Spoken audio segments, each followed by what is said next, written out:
over the test of the public warning system on weather radio station KEC74. During potentially dangerous weather situations, specially built receivers can be automatically activated by the signal to warn of the impending hazard. Tests of the signal and receiver's performance are normally conducted by the National Weather Service between 11 a.m. and noon Eastern Time each Wednesday. The test will be postponed to the next available good weather day. Reception of this broadcast, and especially the warning alarm tone, will vary at any given location.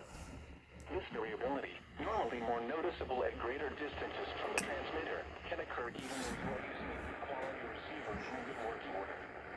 The warning alarm tone will be activated for hazardous watches and warnings for the following counties in Indiana: Boone, Decatur, Delaware, Hamilton, Kinkoff, Hendricks, Henry, Johnson, Madison, Marion, Morgan, Rush, Shelby, and Tiffin.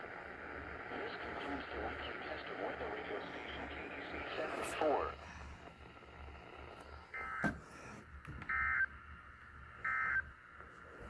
And now we'll look at